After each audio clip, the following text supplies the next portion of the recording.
Any answers? No? Poor thing.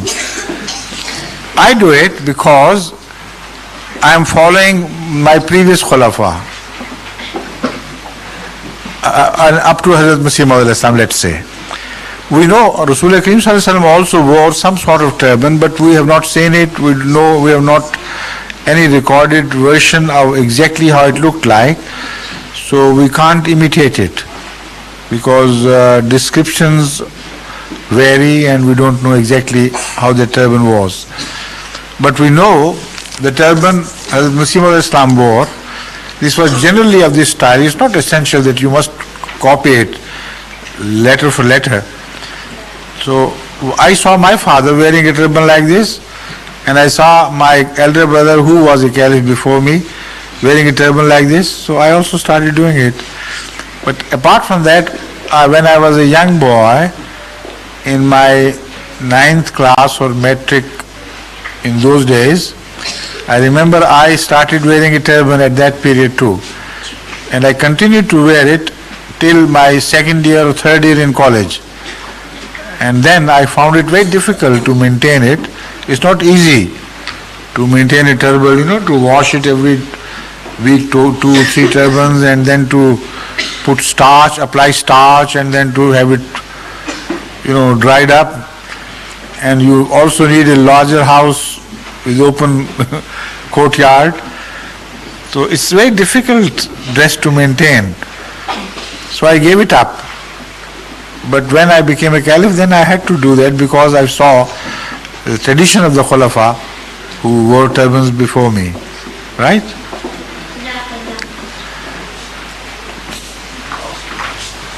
Assalamu alaikum, Hazur. Wa alaikum assalam wa rahmatullah. Why do we have religions like Sunni, Shia and Ahmadi?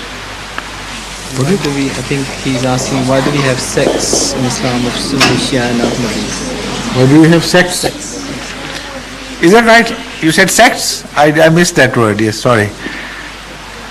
You see, the sects are born when a scholar in any religion begins to differ in the interpretation of the religion from the rest of his fellow followers of the same religion. And when a scholar has some influence, of course he has some following of his own. So that is how the sects come to be born. To begin with, all religions are one and the same, singular in their character. At the time of Rasulullah there were no sects. At the time of the first 4 caliphs there were no sects, because Islam was united under one banner of leadership, and Islam had one single center of authority to control affairs. When the center was broken and scattered, then different centers were created. There was no single authority to enforce one understanding of or to safeguard one understanding of religion. Some scholars came to be born who thought this verse means this, not that which others believe. So he invented a new sect. Some other was born in his sect and said, well, he was right then, but not in everything. We believe he made a mistake here and there and there. So we believe this is what Islam should be. So it is a difference of understandings which results into creation of sects. Sometimes they are also politically motivated, and they are created intentionally to gain some political ends. Okay? Thank you. And the last but not least, as they say, yes please. Who's your father, by the way? Fazl Sahib, he's sitting right there. Oh, the Fazl Sahib ko beta, Okay. I'd like to ask, was Jesus' birthday on the What is? Was Jesus' birthday really on the 25th? Jesus' birthday, no, I got it, yes. Was Jesus' birthday the 25th of December? Is that the question? No, it wasn't. And now all the big Christian scholars, not all, but most of the Christian scholars now begin to realize that the birthday was certainly different from what they celebrate. Because this period of celebration has a pagan tradition.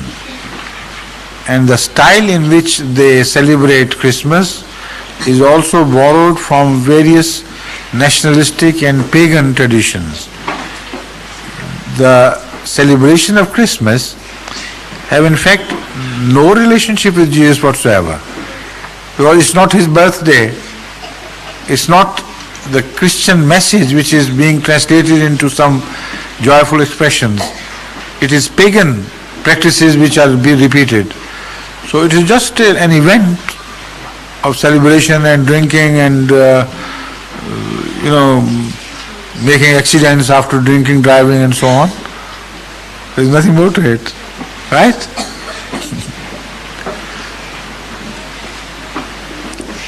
Any other question? Or food? You know what question means in Urdu? Yes, what is it? Stand up and tell me. Sawal. So, have you ever heard of ek roti ka sawal hai? Huh? What does it mean? Sawal is a question, also it means begging. So when a beggar says, could I have a roti please? A piece of bread please? He says, a roti ka sawal hai. I am begging for one roti. So I feel all of you are begging for a roti, aren't you? It's getting late for dinner, right? Alright, so we say prayer together and then we disperse. Will we serve food here? Yes. Okay. So don't disturb them, disperse them. So you can keep sitting and the food will come to you very soon after I have left, okay?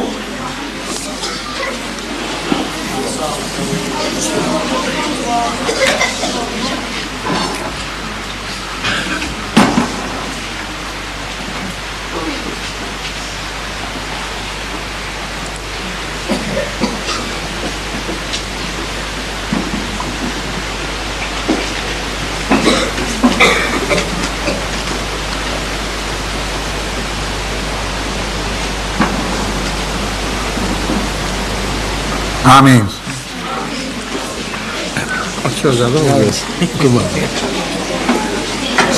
Assalamu alaikum wa rahmatullah.